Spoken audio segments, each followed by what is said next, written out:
Thinking about in today's world, I mean, what do you think is missing with people today? When it comes, and just I'll preface that a little bit. In the training coaching world, you're hearing a lot of things like authentic leadership now, transparent leadership. And I'm looking at these people going, are you kidding me? You make buzzwords out of these things, and you destroy the essence of what it is. So what do you think is missing in today's world with people when it comes down to this stuff? What do you think we need to do to get back to we? Is it possible? How long do you think it's going to take? I mean, this might be a big philosophical question, but fuck, man, people are a mess. Culture is mess. Society is messed. People are running around selfishly. Leaders are taking on roles of managers and supervisors again. I mean, It's like we've almost swung back to the 80s where, like, I have a white collar, you have a blue collar, white hat, blue hat. You're going to do what I tell you to do.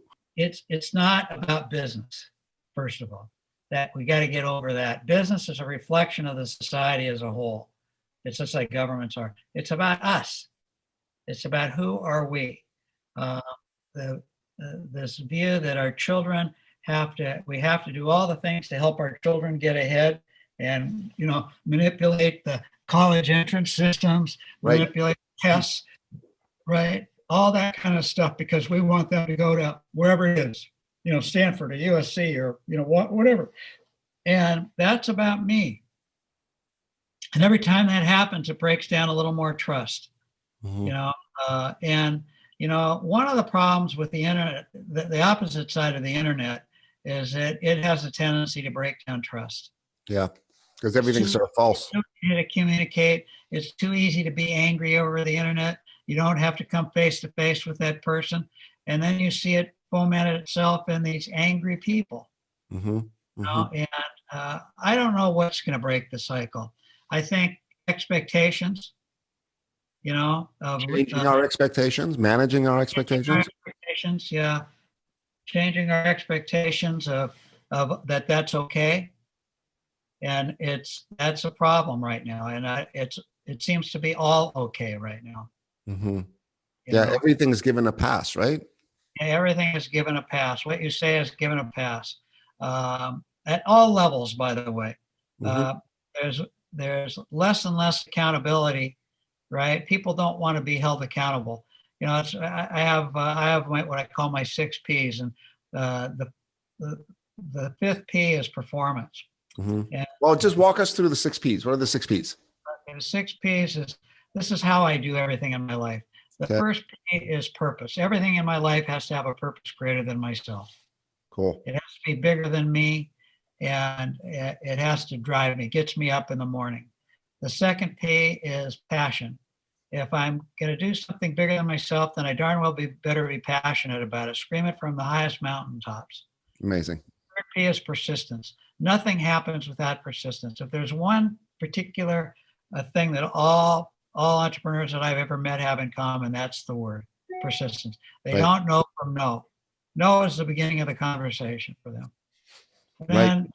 Then patience, which you'd think is opposite of persistence. It's not.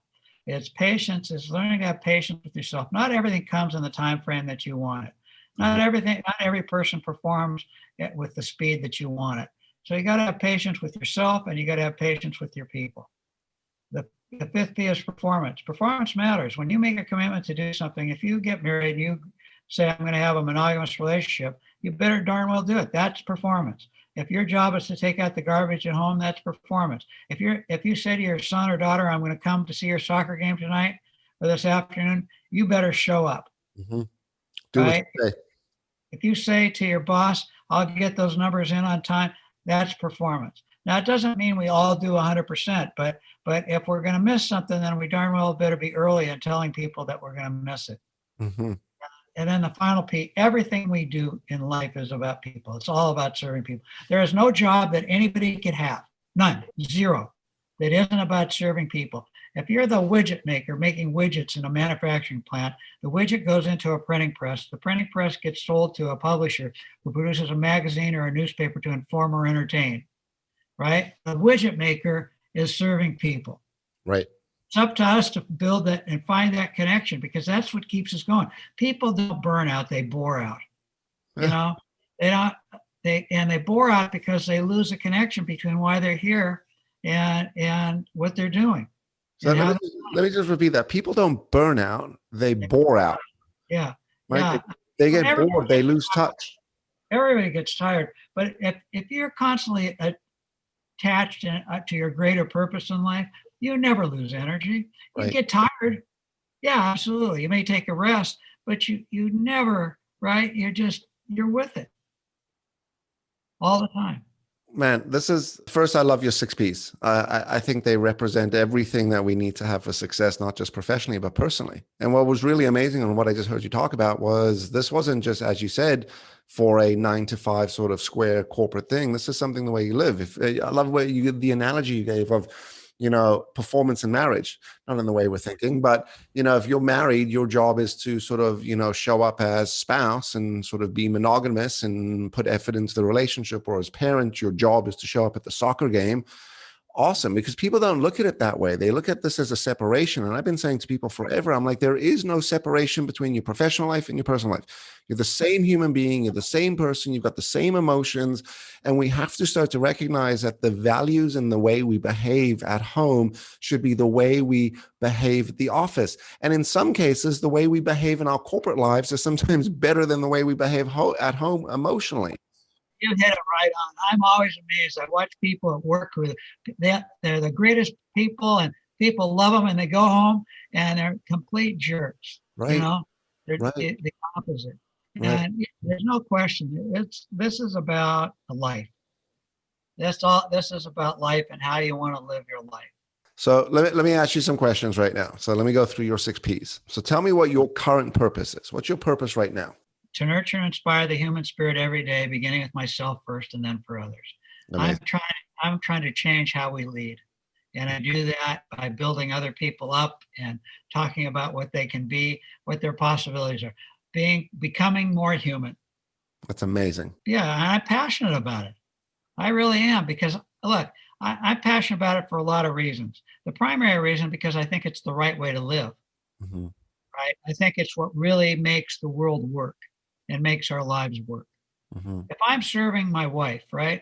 So she's decided when she decided she wanted to go and get her PhD, and then she was quitting work. And at the time, we didn't hardly any money. Early days at Starbucks, and so she wasn't going to be bringing any money in. But we sat down and we worked it out. My job was to serve her in her journey, mm-hmm. not to tell her no or we can't do that, mm-hmm. but figure out how we could do it. Mm-hmm. So that's it. It's about life. That's amazing. Can we talk a little bit about Starbucks? Sure. I'm just interested. I mean, we know the story on how you started with Starbucks, but how did you start in Starbucks? What was that first conversation like? What were some of the first challenges that you had? I mean, early days, what was it like? Totally an accident. I had been president of a land development company in the Seattle area, and got fired from my job, basically.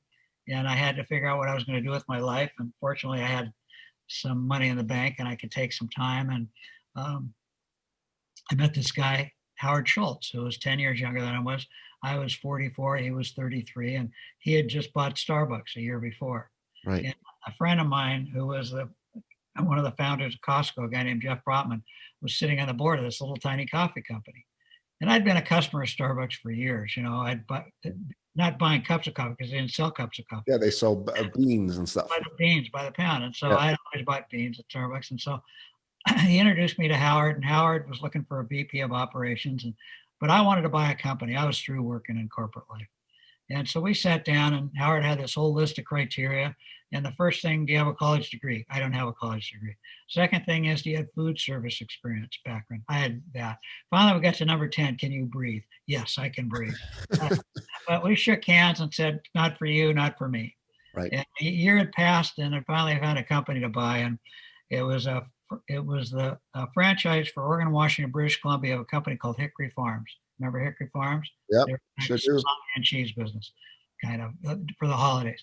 Right. So I didn't know anything about franchising, but my brother-in-law knew somebody, and it happened to be one of Howard's first investors, and he was helping Howard, and he was at the Seattle roasting plant for Starbucks, a little tiny place. And so he said, let's go talk to this guy. His name was Jack Rogers. And my brother-in-law was going to loan me some money. So we sat down with Jack, and I was pitching my heart out to Jack of why I wanted to do this. And Jack just looked at me and said, "What do you want to do that for? We need a guy like you right here at Starbucks."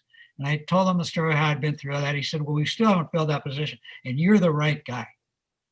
And so my brother-in-law, a sigh of relief, he could have heard all the way from Seattle to California. He wouldn't have had to loan me any money if I got a job, you know. So he was pushing it. Yeah. So I went through the interview process again, and finally Howard and I met up again. I said, "Howard, before you decide that you want me, or before I decide that I want to come here, assuming you want me, can I work in the company for a week for free? I just want to, you don't pay me anything, nothing, you know. I want to work in the plant for a couple of days. I want to work in the stores for 3 days. I want to work on the trucks delivering coffee." So I did that. And I came out of that first week saying this was right for me. And Howard fortunately extended me an invitation to join Starbucks, and that began my journey. And almost from the get-go, I thought it was about coffee. It wasn't about coffee, it was about people. Mm. I smelled it, you know, like you smell the coffee. I smelled what it was about. Now, Starbucks was still believing it was about coffee, and Howard Schultz was still believing it was about coffee. Mm-hmm. And our biggest battles were over that. You know, it wasn't that he didn't care about people, he did, but you know, it's like all entrepreneurs, they think their product or their service, that's what it's all about. It's the truth is, the minute you hire one person in your company, somebody to help you, or you have, even if you don't hire them, you hire a consultant or whatever, it becomes about people. And so I coined that. I was having trouble getting people to get it, you know, to understand it. And I was selling my heart out with people, you know, and trying to model it and all that stuff. And Mm-hmm. finally I figured, you know, I love quotes. I had hundreds of quotes in my office wall. And I was good at making up things. And I believe that words matter. So I said, you know, I started saying to people, you know, we're not in the coffee business serving people, but we're in the people business serving coffee. That tied the two together. And amazingly enough, you'd say, "Oh, that's just, what are you talking about? That's me." Today, 30 some years later, they still use it. They still live by it. Wow. So yeah, in a lot of cases, people move to leave legacy, right? Or people want to leave a legacy. By definition, what you just described is the ultimate legacy, which is the model of behavior continued. Yeah. And Right? I wasn't trying to leave a legacy. I was trying to get people to understand. That's the whole point. You weren't trying to leave a legacy. The greatest leaders in history have been able to move people, and you move people with emotion. And when people give you that emotion, as you said, there's trust there. There's something magical. Hey, I'm Greg Witz. Thanks so much for coming and checking out the video. If you like that video, you're going to love the next one. So I'd highly suggest that you click this video over here. And don't forget to subscribe and share.